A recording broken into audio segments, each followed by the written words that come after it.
안녕, 민규쌤입니다. 자, 이번 시간에는 이제 붕당 정치의 전개 다뤄보도록 하겠습니다. 그래서 중단원으로는 지금 1-5회, 주제 3, 사림이 성장하고 공론 정치가 이루어지다. 이 부분부터 양난 이후 정치 운영이 변화하다까지 해당하는 부분의 일부를 지금 언급할 예정입니다. 교과서로도 굉장히 많은 분량이고요. 우리 프린트를 보면 21, 22, 23, 24에 있는 부분들 중에서 붕당 정치와 관련된 부분을 끄집어내서 지금 재구성한 겁니다. 그렇기 때문에 우리 프린트의 진행과 조금 다르다라는 것 이미 유념을 해주시고 수업에 참여하시면 되겠습니다. 자, 우리는 다시 성종 때부터 연표를 보도록 하겠습니다. 자, 성종이라고 하는 것 선생님이 너무 반복 많이 했기 때문에 이미 다들 잘 알고 계실 것이라 생각해요. 성종이라고 하면 통치체제를 완성한 왕이다. 그런 왕에게 부여되는 묘호이다 라고 했습니다. 그쵸? 이 통치체제를 완성하는 과정에서 주도적인 역할을 수행한 것이 바로 훈구 세력입니다.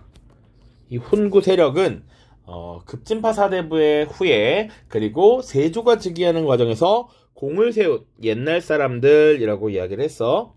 자, 이 훈구의 권력, 세력이 너무 강성해지자 성종은 이 훈구 세력을 견제하기 위해서 카운터 세력으로서 사림 세력을 등용하기 시작했다.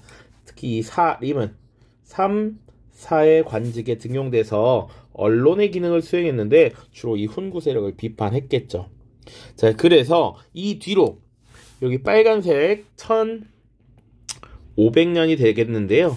연산군 때부터 약 선조 때까지 이 시기는 우리가 훈구 세력과 사림 세력이 경쟁하는 시기다 라고 이야기를 나눴습니다. 그래서 훈구와 사림의 경쟁 시기, 세력 주도권을 두고 다툰다. 사림 세력은 보통 이렇게 공격을 하는 것이고요. 언론의 기능을 활용해서 훈구도 당하고만은 못 참지 이렇게 공격을 하게 되는데 이 과정에서 사화라고 하는 정치적 사건이 발생한다. 사림이 화를 입는다라는 것이고 공교롭게도 4차례 발생했다라고 이야기를 했습니다. 그래서 무오사화, 갑자사화, 기묘사화, 을사사화 4차례의 사화 각각 우리 내용을 다뤘습니다. 그 과정에서 사림 세력이 계속 피해를 입었음에도 불구하고 끝까지 살아남은 것은 누구다? 바로 사림 세력이었다라는 것이죠. 왜? 사림은 지방에서 서원이라는 교육기관을 통해 후학을 지속적으로 양성했고 사림이 끊이지 않았다라는 것이죠. 그래서 우리 선조라고 하는 임금 때가 되면 사림이 권력을 잡게 되었다라는 것입니다. 그 이후가 중요한데 이제 외부의 적 훈구라는 세력이 사실상 소멸했고요. 그 이후에 사림 세력이 내부적인 분화를 이루게 되는 것이다. 이 사림 집권 시기가 곧 붕당 정치가 시작되는 것이다 라는 것 기억을 해야 합니다. 자, 본격적인 내용 담기 전에 큰 틀을 보는 겁니다. 자, 그래서요 사림이라고 하는 세력은 지금 동인과 서인으로 나뉘게 되고요.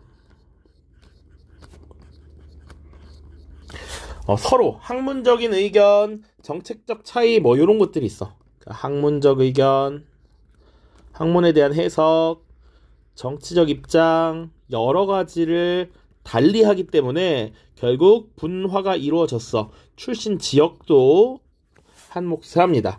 그런데 이 시기에는 상호 공존이라고 하는 대원칙이 있어. 붕당이라 할지라도 공론을 통해서 주로 경쟁을 하는 것이고요. 이 성리학에 어긋나지 않는 공식적인 올바른 의견이라는 얘기야.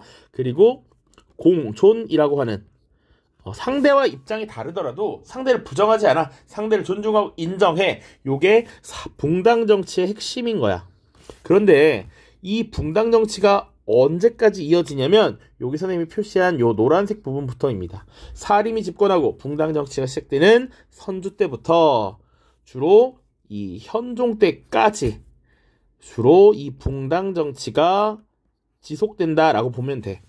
그래서 보통은 이 숙종 때 이후로는 붕당 정치가 다소 변질된다라고 표현을 합니다.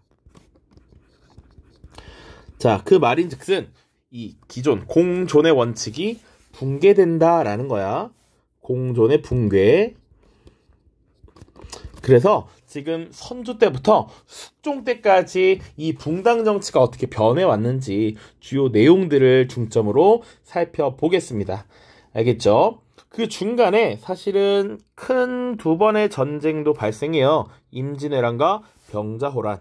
우리가 흔히 양란이라고 부르는 전쟁인데 이 양란을 계기로 조선사회가 크게 바뀌었다고 했죠. 이 임진왜란과 병자호란은 다음 시간에 따로 또 정리를 하도록 하겠습니다.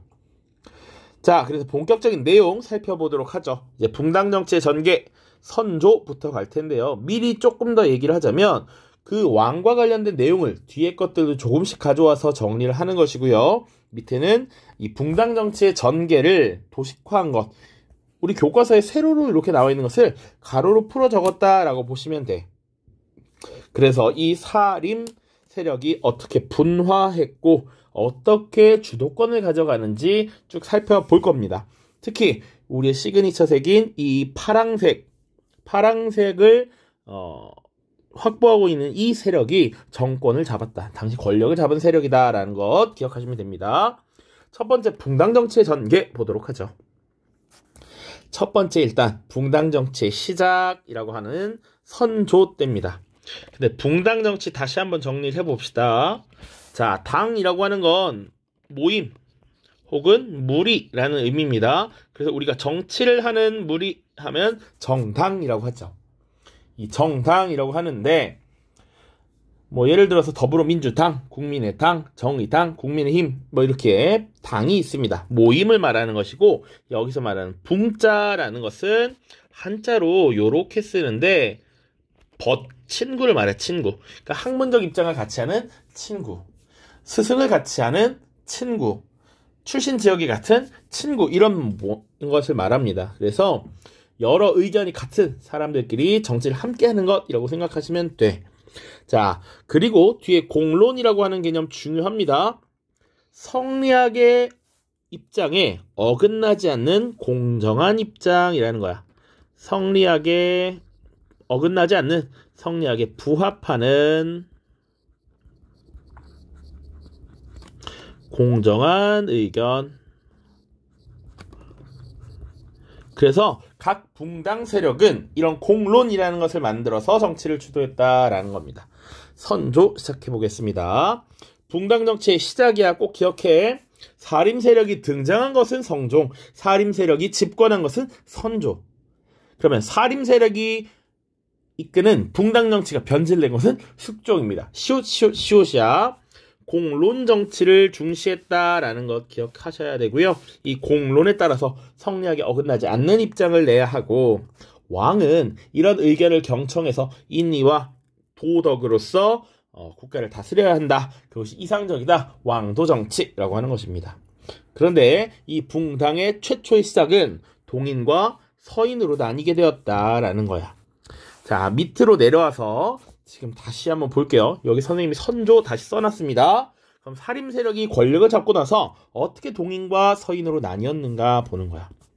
자, 첫 번째 입장은요, 무엇이냐면 척신의 잔재 청산 문제를 가지고 입장이 갈렸습니다. 자, 선조라고 하는 14대 왕이 있고요. 그 전의 왕이 누구였냐면 13대 왕 명종이었습니다. 명종. 우리가 지난 시간에 잘 공부했다면 이 명종 때는 을사사화라고 하는 정치적 사건이 발생했었고요. 이 을사사화의 내용, 외척 간 갈등이었어. 인종의 외척이었던 윤임, 대윤 세력과 명종의 외척 세력이었던 소윤, 윤원영 세력의 갈등이었고, 이때 윤임 세력, 대윤이 권력을 잃고 지금 세력에서 쫓겨난 축출된 사건이었습니다. 자, 이때 외척들에 의한 정치가 계속 이루어지고 있었다는 것이지. 외척의 정치 개입이 심했어. 이런 외척들을 어떻게 처리할 것이냐. 청산을 해야 되는데 당시 입장이 갈렸다고. 동인들은 당시 조금 더 젊은 신진 사림이야. 갓 정계에 진출한 젊은 혈기 넘치는 이런 사림입니다. 그래서 아니 저런 외척들이 신하로 들어와 있는 척신들 화끈하게 청산해야 된다라고 주장을 했고요. 서인들은 기성사림이야. 조금 정치 입문한 지도 꽤 되고 경륜도 있고 조금 더 나름 생각을 깊이 있게 더 하는 좀 더 온건한 성향의 사람들이었습니다. 이들은 그래 척신의 잔재 청산해야 되는데 그 중에 쓸만한 사람이 있을 거야. 그건 좀 가려서 해야 돼 라고 했던 것이죠. 이렇게 지금 약간 세력이 나뉘고 있어. 그런 가운데 결정적으로 갈리게 된 것은 이조전랑의 임명 문제입니다. 이조전랑 임명 문제. 자, 우리 조선시대에 들어간 지 얼마 안 됐을 때 의정부 6조 체제라고 하는 걸 다뤘어. 그 6조 중에 하나고요. 이 2조라고 하는 직책은 기구는 문관의 인사를 담당하는 것이지. 지금으로 치면 공무원의 관리를 담당하는 거야. 어떤 사람을 공무원으로 뽑을 것인가, 어떤 공무원을 승진시킬까, 어떤 공무원을 다른 관청에 어떻게 옮길까, 이런 것들을 정하는 데인데, 특히 전랑이라고 하는 자리는 3사의 관리를 추천할 수 있는 권한, 하급 관리의 임명 당시에 심사할 수 있는 권한, 그리고 이 좋은 권한을 가진 이 직책, 이조전랑의 후임자를 스스로 추천할 수 있는 권한을 갖고 있었어. 그래서 이것을 서로 갖기 위해 노력을 했다는 것이죠. 이 직책을 가지면 내가 내 주변의 사람들을 여기 데려올 수 있다라는 것이지. 그래서 서로 가지기 위해 노력했는데 당시 동인의 김효원이라는 세력, 신진사림 중에 김효원이라는 사람, 그리고 서인 쪽에서는 심의겸이라고 하는 사람이 서로 추천되었는데 서로 안 된다라고 비판하다가 세력이 갈렸다라고 보시면 되겠습니다. 근데 당시 김효원이 경복궁의 동쪽 지역에 살았고 심의겸의 서쪽에 살아서 동인과 서인 나뉜 거야. 알겠죠? 이 사림 세력이 지금 나뉘게 된 것, 동인과 서인으로 나뉜 것, 선조 때다, 선조 때. 자, 그런데 사실은 선조 때 다시 한번 동인 세력이 분화하게 됩니다. 그것을 알기 위해서는 선조의 출신 성분이나 이런 것들을 좀 볼 필요가 있어요.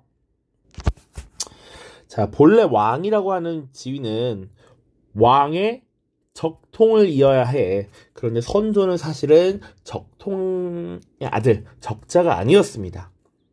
중종의 서자였던 덕훈군의 아들이었어. 그런데 어떻게 하다 보니 왕이 된 인물이란 말이야. 그러다 보니까 내 뒤에 후계자는 적통의 아들, 적자로서 후계자를 세워야겠다라는 나름의 컴플렉스가 있었어. 그런데 당시 왕비가 아들을 낳지 못하고 있었고요. 후궁에 의해서 왕자들이 태어납니다.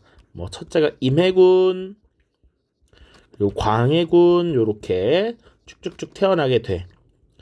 요 호칭에서도 알 수 있는데 뒤에 그냥 군이 붙으면 보통 후궁의 아들이고요. 왕비의 정실 왕비의 아들은 대군이라고 붙습니다. 그러니까 선조가 나중에 늦장가를 가서 젊은 아내를 맞이해서 결국 아들을 낳긴 낳는데 그 아들이 영창대군이라고 하는 인물이 있어. 이 인물도 한번 볼 필요는 있습니다. 자, 일단 선조가 이렇게 아들들을 낳았다. 이 영창대군은 한참 뒤에 나왔습니다. 임진을 한 이후야. 자, 동인과 그러면 동인이 남인과 북인으로 왜 나뉘었는가? 첫 번째는 일단 정여립 모반 사건이라고 하는 것을 들 수가 있어요. 정여립 모반 사건. 자, 정여립이라고 한 사람은 사실은 주로 동인에서 활동을 한 사람입니다. 그런데 관직에서 물러나서 고향에 돌아가서 대동계라고 하는 사조직을 만들고 주로 사교 모임을 가졌습니다. 이때 무술련, 활쏘기, 사냥 이런 것들을 다니기도 했겠지. 그런데 이런 정예리의 활동을 두고 서인 세력이 공격합니다. 이때 동인이 피해를 많이 입어요. 근데 피해를 많이 입은 사람과 적게 입은 사람들이 좀 있겠죠. 차이가 있겠지? 이때 동인들이 많이 피해를 입어. 동인들이. 자, 그 다음에 이제 동인들이 피해를 입으면 사실은 서인들이 어느 정도 세력을 가졌을 거란 말이야. 그때 당시 서인의 대장이 누구였냐면 정철이라는 사람이었습니다. 여러분들 국어 시간에도 들어봤을 수 있는데 삼위인곡, 송미인곡 같은 작품을 쓴 인물을 맞아. 그 인물이 서인의 대장격이었어. 그런데 이 영창대군이 아직 태어나기 전에 선조라고 하는 왕이 아직 정실 왕비에게서 아들을 낳지 못하고 나이가 점점 들어가니까 이 정철이라는 사람이 그래도 전하 연세가 있으신데 세자 책봉해야 되지 않겠습니까? 라고 건의를 해. 그것을 건저라고 합니다. 정철의 건저 사건이 발생해. 근데 선조의 심기가 사실 좋지 않아. 아까도 얘기했지만 선조는 출생에 컴플렉스가 있었다고. 오케이? 자, 그래서 정실 왕비로부터 아들을 낳아서 후계자를 지정해서 내 왕위를 물려주고 싶은데 아직 적자가 없는데 정철이 후계자를 정하라 라고 지금 건의를 하고 있는 거야. 요것을 빌미로 삼아서 동인들이 정철 방자합니다 라고 공격을 하게 되는 것이지. 그런데 이 정철과 서인 세력에 대해서 반격을 가할 때 주로 강경한 탄압을 주장했던 것이 북인 세력이고요. 다소 온건한 세력이 남인 세력입니다. 자, 그래서 북인 세력이 강경하게 지금 정철과 서인을 공격하게 되었고요. 이 전국의 주도권을 어느 정도 갖게 된다. 그 이유는 어떻게 됐느냐? 선조가 어떻게 손을 쓰기 전에 사실은 중간 1592년에 임진왜란이라고 하는 전쟁이 발생해요. 조금만 위로 올려보겠습니다. 임진왜란이라고 하는 큰 전쟁이 발생하고요. 결국은 이 시기엔 어떻게 해야 돼? 전쟁이 일어나면 왕이 어떻게 될지 모르지. 그러니까 왕이 혹시나 만일의 사태에서 지금 어떻게 될지 모르니까 후계자를 지정해야 돼. 그래서 어쩔 수 없이 이제 광해를 후계자로 지정을 하게 되고 그리고 전쟁을 치르게 되는 것입니다. 아시겠죠? 그래서 광해가 후계자로 낙점이 된다. 물론 아이러니하게도 전쟁이 끝난 뒤에 선조가 뒤늦게 영창대군이라는 아들을 얻게 됩니다. 그게 나중에 또 문제가 돼. 자, 임진왜란은 다음 시간에 자세히 다룰 거고요. 임진왜란이라는 전쟁을 치르는 과정에서 일본의 신식 부대, 신식 무기를 사용하는 부대를 맞이하게 돼. 이때 이를 막아내기 위한 새로운 군 부대를 조직합니다.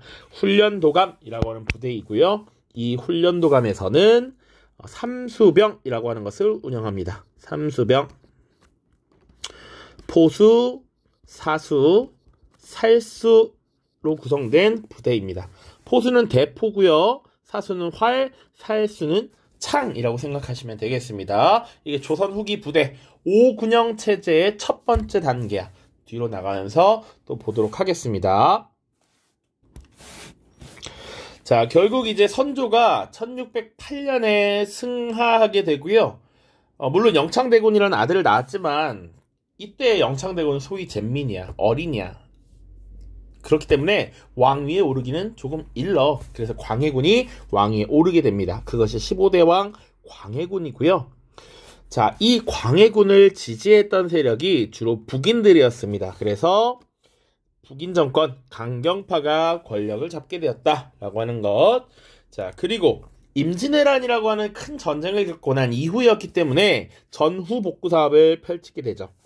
그래서 양안과 호적을 새롭게 작성합니다. 여기서 양안이란 토지대장이 되겠고요. 호적은 인구조사를 한 거지. 인구를 작성한 것이라고 보시면 돼. 인구대장이라고 봐도 되겠죠. 이런 것들 왜 조사하느냐? 전쟁 과정에서 사람은 많이 죽었고요. 그리고 국토가 황폐화됩니다. 전쟁을 거치면서 농사를 제대로 지을 수 있는 땅이 많이 소실됐어. 그렇기 때문에 새롭게 조사를 하는 것이고요. 역시 이러한 것을 하는 목적은 세금을 안정적으로 얻기 위해서. 그리고 당시에 아프고 병든 사람이 많았는데 우리 땅에서 나는 약재로 이 사람들을 치료할 수 있는 치료법들을 정리한 책 허준의 동의보감이라는 것도 이때 만들어집니다. 자, 그리고 중요한 것 중에 하나가 대동법이라고 하는 것을 실시한 거야. 이 제도에 대해서는 뒤에 자세히 설명하겠지만 굉장히 중요한 제도입니다. 당시 농민들이 부담하는 세금 중에 공납이라고 하는 제도가 있었어요.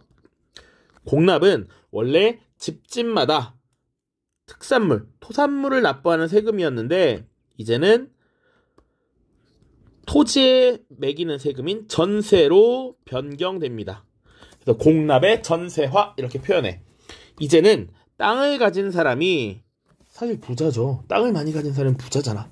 이제는 땅의 소유와 관계없이 특산물을 내던 제도가 아니라 이제 땅을 많이 가진 사람이 세금도 많이 내라 라고 하는 좀 더 합리적인 형태로 바뀌게 됩니다. 매우 중요해. 광해군 때 시작됩니다. 자, 그리고 또 봐야 되는 것은 중리배교라고 하는 정책이야. 중리배교. 이 중리배교는 굉장히 중요합니다. 자, 임진왜란 당시에 중국의 명나라가 우리를 도와줘요. 근데 이 명나라의 힘이 굉장히 많이 약해집니다. 쇠퇴하고요. 그 과정에서 북방에 여진족이 성장하면서 후금이라는 나라를 건국하고 세력을 확대하고 있어. 이 명나라와 후금이 중국의 패권을 두고 전쟁을 펼치게 되는데 명나라가 우리에게 요구를 합니다. 야, 너희 우리가 임진왜란 때 도와줬잖아. 그러니까 지금 우리 좀 도와라. 조선의 입장에서는 난감합니다. 사실은 명나라를 안 도와줄 수도 없어. 그건 너무 의리에 어긋나는 일이잖아. 쌩깔 수 없어. 그렇다고 후금에게 덤벼? 후금은 너무 지금 강한 나라야. 그래서 강홍립이라는 인물을 장수를 파견하고요. 군사도 파견합니다만 실제 전쟁이 벌어지는 과정에서 전투에 들어가서 바로 후금에게 항복하도록 명령합니다. 명나라에 대한 의리도 어느 정도 지키면서 후금에 대해서도 지금 어느 정도 우리의 상황을 알리고 적대감이 없다라는 것을 분명히 밝히는 것이죠. 그래서 이 중립외교라고 하는 것 광해군 때 시행되었다. 기억을 해두시고요. 이 중립외교 정책이 사실은 서인 세력들에게 공격을 많이 받습니다. 아니, 왜 명나라에 대한 의리를 제대로 지키지 않고 그렇게 모션만 취하느냐라는 것이지. 이거 명분에 맞지 않다 이거야. 명나라는 중화이고 그리고 후금은 오랑캐인데 오랑캐가 강하다고 해서 지금 명나라를 저버리는 것이냐라고 비판을 해. 또 어떤 일이 발생하냐면 아까 이 영창대군이라고 하는 배다른 동생이 있었어. 이 영창대군을 낳은 엄마가 인목대비인데 이 인목대비를 폐위시키고요. 영창대군도 결국 강화도로 유배를 보내 결국 죽게 돼. 그래서 이것을 폐모살제라고 표현합니다. 그래서 이 중리배교와 폐모살제를 명분으로 이 광해군을 쫓아내고 새롭게 인조라고 하는 왕을 옹립해. 그 사건이 인조반정이야. 인조반정으로 폐위되었다. 쫓겨났다. 라고 하는 것 같이 봐두시면 되겠습니다. 자, 이 광해군 때는 누가 권력을 잡고 있었다? 북인이 권력을 잡고 있었다. 그런데 이 인조 반정을 일으킨 세력은 바로 서인이었습니다. 인조 반정을 일으켰다.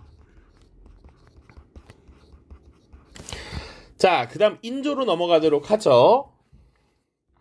자, 인조는요, 사실 광해군의 중립외교를 비판했어. 명나라에게 제대로 의리를 갚아야 된다라는 것이, 의리를 보여줘야라고 했던 것이지. 그래서 이 인조와 함께했던 서인 세력들은 외교 정책을 이렇게 할 수밖에 없었다. 명나라와 친하게 지내고 후금을 배척하자라는 거야. 배척. 무시하자, 거르자라는 얘기야.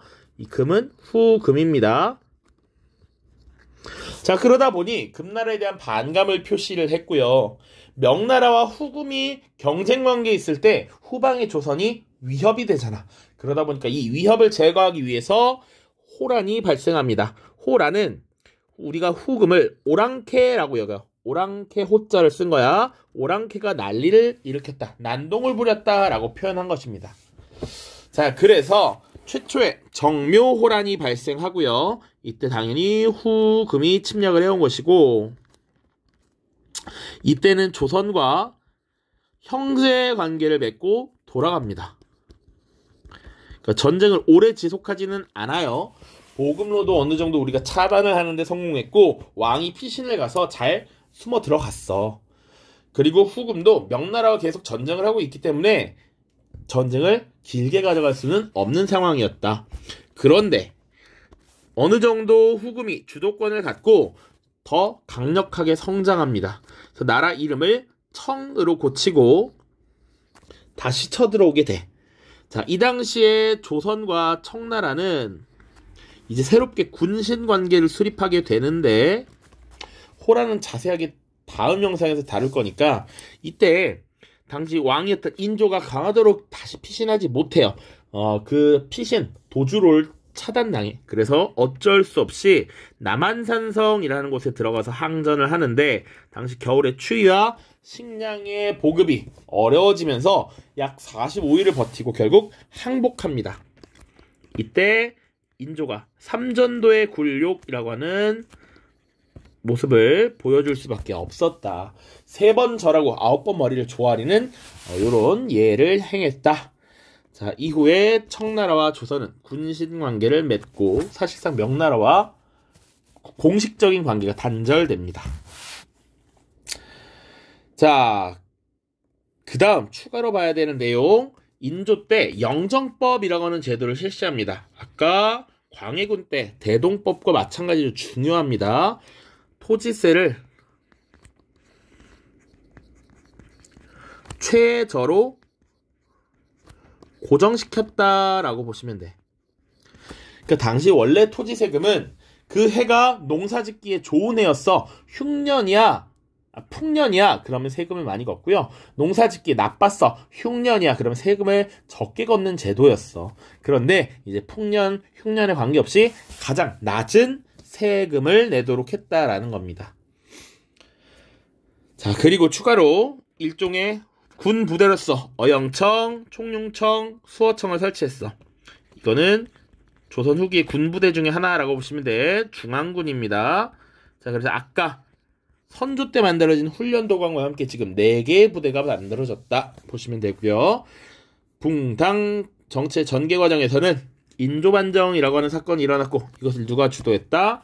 서인 세력이 반정을 주도했고, 북인 세력은 이제 소멸이야. 사실상 아주 소소하게 한두 명 있을 수 있지만 정치 세력이라고 할 건 없습니다. 그리고 남인이 일부 정권에 참여하는 모습이었다. 기억을 해두세요. 자, 그 다음 효종으로 넘어가게 되는데, 사실 인조에게는 아들이, 일단 정실 부인에게 낳은 아들이 둘이 있었습니다.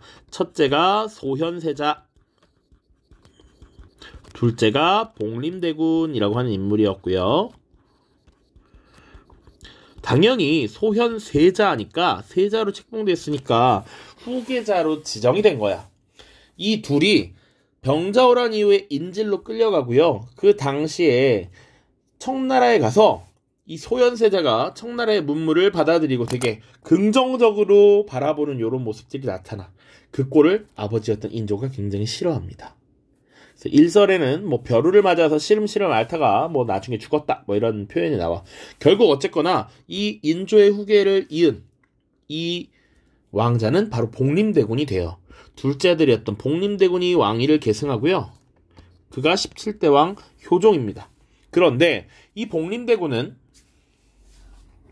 사실 뭐 형과는 달리 청에 대한 복수심, 이를 부득부득 갈고 있었어. 그래서 우리가 이 치욕을 나중에 갚겠다라고 해서 우리 스스로 북방을 정벌하기 위해서 힘을 기르는 북벌운동을 추진합니다. 이를 주도했던 인물이 서인의 대표격이었던 송시열이라는 사람이 있고요. 그리고 이순신의 조카였던 이완 같은 사람도 있습니다.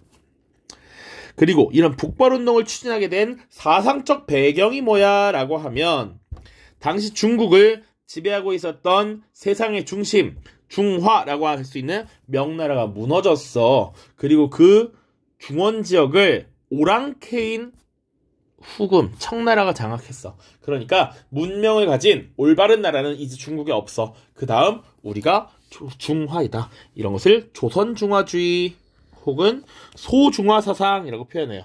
이런 것들이 사상적 배경이 돼서 북벌을 추진할 수 있었고, 이때 조총부대를 양성해서 러시아 지역에 대한 공격, 그리고 러시아군과의 전투에서 승리합니다. 이것을 나선정벌이라고 해요. 효종은 요게 끝이야. 끝. 자, 그래서 효종 때 북벌 논쟁이 벌어졌고요.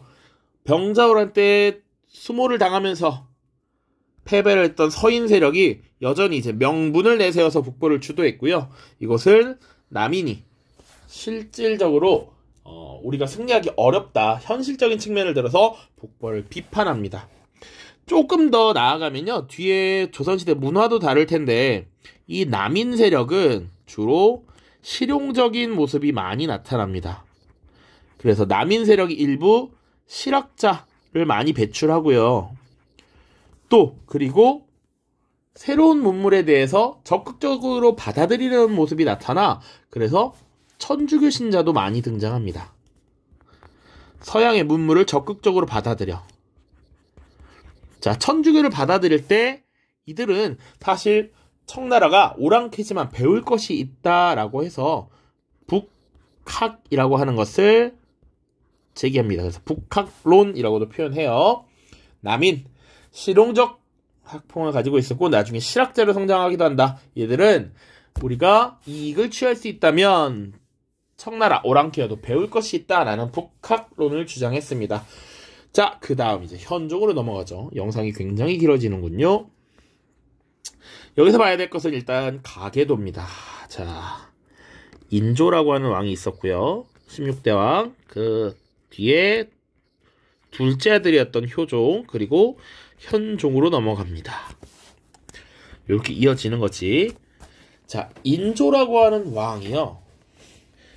사실은 소현세자와 복림대군을 낳고 나서 왕이기 때문에 뒤에 또 후궁을 맞이합니다. 그런데 하필이면 이 효종보다도 더 어린 사람을 왕비로 맞이해. 그래서 이 인조가 죽고 나서 효종이 즉위했을 때 어쨌거나 왕의 새엄마잖아. 왕의 어머니를 대비라고 하는데 성이 조씨여서 조대비라고 할게요. 이 조대비가 살아 있었습니다. 심지어 효종보다 어렸다고. 그런데 문제는 뭐냐면 이제 효종이 죽게 되고요. 이게 죽을 사자야.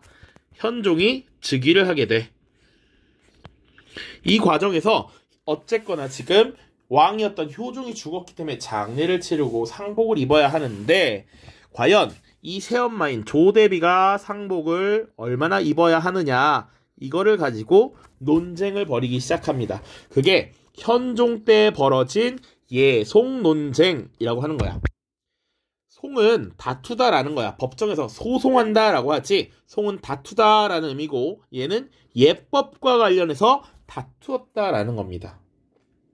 그러니까 지금 조대비가 상복을 얼마나 입어야 하느냐를 성리학적 입장에서 해석이 다르게 되었고 이것을 서인과 남인이 지금 토론을 통해서 경쟁했다라고 보시면 돼. 첫 번째는요. 지금 효종이 죽었습니다. 그게 기해예송이야. 1차입니다. 1차. 이때는 현종이 즉위한 지 얼마 되지 않았을 때이고 당시 정권을 서인이 갖고 있었어. 이 서인이 뭐라고 주장을 했느냐면 자, 상복을 입어야 하는데 지금 죽은 아들 효종이 둘째 아들이란 말이야. 둘째 아들. 오케이? 자, 그렇기 때문에 맏아들이 죽으면 3년의 상복을 입지만 둘째 아들이 입으면 1년만 입어도 된다라고 주장을 해요. 반면 남인은 요렇게 주장해. 효종은 둘째 아들이긴 하지만 왕위를 계승했어. 그러니까 이 왕위라고 하는 것은 상징적인 것이고 일반적인 백성들, 우리 사대부들과는 다르게 대접을 해야 할 필요가 있어. 그래서 3년을 입어야 해 라고 주장을 했습니다. 이때 누구의 입장이 받아들여지느냐? 서인의 입장이 받아들여집니다. 그런데 시간이 지나서 몇 년이 지나고 나서 다시 한번 이 문제가 벌어지게 됩니다.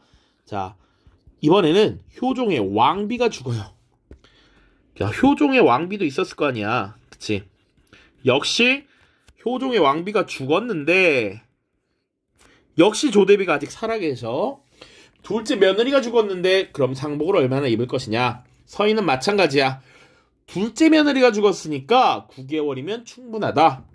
남이는 그래도 왕비인데 왕비는 대우를 다르게 해야지. 사실상 맏며느리로 간주하고 1년의 상복을 입어야 해 라고 주장을 한 것입니다. 이해됐죠? 그런데 이게 잘 생각을 해봐야 합니다.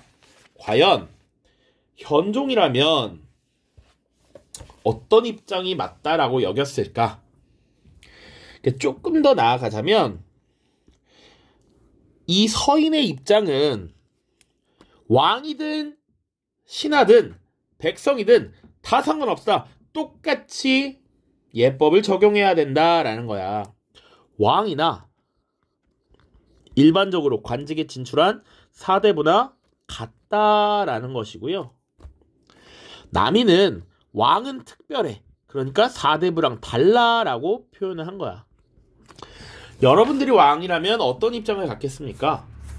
사실은 나도 왕위를 계승한 입장에서 남인의 입장이 좀 더 받아들이고 싶은 입장일 거라고. 그렇지. 왕은 일반 사대부랑 다르지. 좀 더 특별 대우해줘야지. 라고 해서 2차 해송 땐 남인의 입장이 받아들여집니다. 1차 때는 현종이 갓 즉위해서 지금 정신이 없었을 때이기도 하고요. 그리고 서인 세력이 많았기 때문에 더욱더 서인의 입장이 받아들여질 수밖에 없었다. 이렇게 두 차례 예속 논쟁을 통해서 성리학에 대한 해석을 어떻게 하느냐, 이것에 대해서 왕이 어떻게 판단을 내리느냐, 이렇게 정치가 운영됐다라는 거야. 그래서 선생님은 항상 이 예속 논쟁은 붕당 정치의 끝판왕이라고 표현합니다. 학문적 입장이 어떻게 나뉘냐에 따라서 공론을 세우고 그것을 통해 경쟁하는 것, 이게 굉장히 중요합니다. 자, 그리고 여기서 봐야 될 것은 이렇게 서로 입장이 다르지만 상대방의 입장을 무시하거나 배제하는 건 아니야. 그래요. 당신들의 의견도 옳을 수 있지만 내 의견이 더 맞는 것 같아요 라고 주장을 한다고. 서로 공존이 여전히 지켜지고 있습니다. 자, 그래서 밑에 보시면 예속 논쟁 과정에서 1차 기해 예송 때는 서인의 입장이 받아들여졌기 때문에 서인 승리, 2차 예송 때는 남인의 입장이 받아들여졌다. 갑인 예송에서는 남인이 승리하였다. 그리고 숙종으로 넘어가게 되는 겁니다. 자, 그러면 이 시기에는 당연히 숙종으로 넘어갈 때는 누가 권력을 갖고 있다? 남인이 권력을 갖고 있는 상태에서 정치가 전개가 되는 겁니다. 그런데 아까도 얘기했지만 숙종 때 분명히 붕당 정치가 변질된다라고 표현을 했어요. 그치? 선을 좀 그어놓고 볼 필요가 있다. 붕당 정치의 끝판왕 겪고 나서 붕당 정치가 변질된다. 숙종 때 특징 보시면요. 붕당 정치가 변질됐다. 이 당시에 붕당, 이제 남인과 서인인데 이들이 공존하지 않는다. 공존이 붕괴됐다. 밑에도 나와 있습니다. 자, 그래서 정치적인 국면이 빠르게 전환돼. 서인의 권력 샥, 남인의 권력 샥, 샥, 샥, 샥 빠르게 전환돼. 이런 정치 형태를 환국 정치라고 하고요. 숙종 때 정치의 특징입니다. 공존이 붕괴되고 하나의 붕당이 모든 권력을 행사하는 일당 전제화 경향이 나타난다 라는 것 같이 보시면 되겠습니다. 자, 그래서 구체적인 환국 정치의 사례 쭉쭉 볼 거고요. 우선 숙종 때 금위영이라고 하는 것을 설치하면서 조선 후기의 중앙군 5군영이 완성됩니다. 조선 후기 중앙군 하면 5군영이라고 표현해. 자, 그래서 선조 때 훈련도감, 인조 때 만들어진 3개, 어영청, 총융청, 수어청, 그리고 숙종 때 금위원까지 5개의 부대가 완성되었다. 이게 조선 후기 중앙군 시스템이었다. 이렇게 보시고요. 이제 환국만 보고 끝내도록 하겠습니다. 자, 일단 숙종 때입니다. 숙종 때 환국 정치. 자, 첫 번째 일단 남인이 권력을 잡고 있었는데 숙종이 계속 정치를 쭉 주도하면서 운영을 해보니까 이 남인이 점차 권력을 많이 가지고 방자해 남인에 대한 불만이 누적되고 있었어. 그런 와중에 어떤 사건이 발생하냐면 허적이라고 하는 인물의 유악 사건이라는 것이 발생합니다. 자, 허적이라는 인물은요, 당시 남인의 대장, 영수라고 생각하시면 돼. 남인의 대표야. 당시 넘버 2 영의정을 지내고 있었습니다. 이 허적이 가족 내 잔치가 있어서 잔치를 준비하고 있었는데 하필 그날 비가 올 것 같네. 그래서 왕이 그래도 영의정이니까 자, 거기 유악이라는 것을 좀 빌려주어라 라고 합니다. 이 유악은 사실은 기름을 먹인 천막이고요. 비가 왔을 때 비를 막아주는 이런 역할을 하는 거야. 유악 사건인데 이 유악을 빌려주어라 라고 해서 왕의 비서들이 승지들이 쭉 가서 실제로 유악을 꺼내다 주려고 가. 그런데 창고가 텅텅 비었네. 뭐야 왜 없지? 라고 해서 사건의 전말을 알아보니 허적이 이미 그 유악을 왕의 허락도 없이 가져다 쓰고 있었다라는 것이죠. 그러니까 이 유악은 비가 올 때 쓰는 천막인데 보통 군사적 목적으로 사용을 하는 것입니다. 그러다 보니 군사물품이란 말이야. 왕의 허가가 반드시 필요한데 자기가 권력 좀 가지고 있다고 왕의 허락도 받지 않고 유악을 마음대로 가져다 썼다. 이때 남인의 세력이 일부 휘청합니다. 자, 추가로 하나의 더 사건이 발생합니다. 이때 군사권을 남인이 빼앗기게 되고요.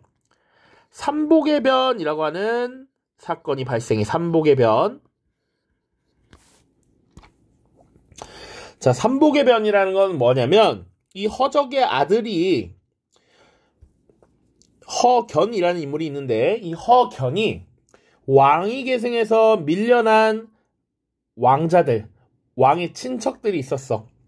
복성군, 복창군, 복평군 이렇게 얘기해서 삼복이라고 얘기하는데 이 허적의 아들이 이 쓰리복 형제들과 반란을 일으키려고 한다라고 서인이 공격한 거야. 서인이 지금 공격했어. 요 서인이 남인을 공격한 사건이 경신환국이고요. 이 당시에 남인이 대규모로 쫓겨났다라고 해서 경신 대출척이라고도 합니다. 정치계에서 조정에서 배척하고 크게 나가게 만들었다라고 생각하시면 돼. 경신대출척, 경신환국 동의어입니다. 남인이 지금 몰락하게 되었다. 자, 이제 서인이 권력을 잡았겠죠. 이 상황에서 여러 가지가 있는데 단순하게 좀 설명을 하겠습니다. 숙종이 당시 정실 왕비가 있었겠지. 당시 왕비가 인현왕후라고 하는 인물이 있었고요. 이 인물이 정실 왕비겠지. 그리고 사실은 이 왕비를 받아들이기 전에 너무 예쁘고 사랑스러운 옥정이라는 여성이 있었습니다. 이게 장희빈이라고 하는 인물이야. 자, 왕비가 가장 중요하게 해야 되는 역할은 사실은 왕의 후계자, 왕자를 낳는 일이야. 그런데 이 인현왕후가 왕자를 낳지 못하고요. 장희빈의 아들이 왕자를 떡하니 낳아버려. 그리고 장희빈의 미모가 출중했기 때문에 장희빈에 대한 애정이 굉장히 강했던 것 같아, 숙종이. 그래서 이 장희빈이 낳은 아들을 원자로 책봉하려 합니다. 그러니까 너무 어릴 때는 세자로 책봉하는 게 법도에 맞지 않기 때문에 세자에 책봉되기 전 단계를 원자라고 보시면 돼. 그래서 이 아들을, 장희빈의 아들을 원자로 책봉하려는 이런 모습이 나타납니다.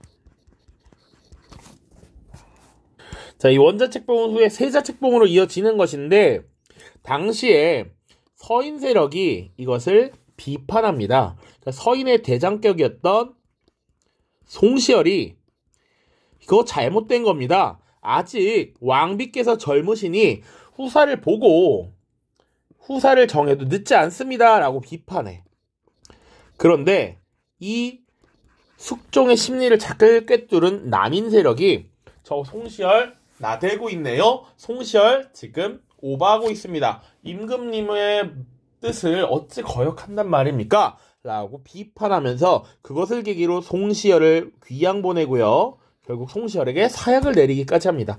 이 이후로 정치 구도가 변화하면서 남인이 권력을 획득하게 되고 서인이 어느 몰락하는 이런 모습들이 나타납니다. 심지어 이때 인현왕후는 폐위됩니다. 쫓겨나. 그래서 궁궐에서 쫓겨나고요. 장희빈이 왕비가 되는 이런 모습이 나타나기도 한다. 이게 기사왕국이야. 자, 그 다음 지금 여기 보면 노론과 소론으로 나뉘었다라고 돼 있지. 노론과 소론으로 나뉘었다. 이때 노론과 소론으로 나뉜 것은 그전 경신환국 당시에 남인들을 쳐낼 때 자, 강경하게 남인들을 처리하자라고 했던 세력이 노론입니다. 당시 나이든 정치인들이 많았어. 그리고 당시 상대적으로 젊었는데 온건한 성향을 보였던 세력을 소론이라고 합니다. 자, 기사환국 당시에 노론과 소론 세력이 많이 당연히 이탈이 됐겠죠. 오케이? 자, 그 다음 갑술환국은 뭐냐면 기사환국이 발생한 지 5년 뒤가 갑술년인데 사실은 이 인현왕후 민씨에 대한 복위운동이 벌어집니다.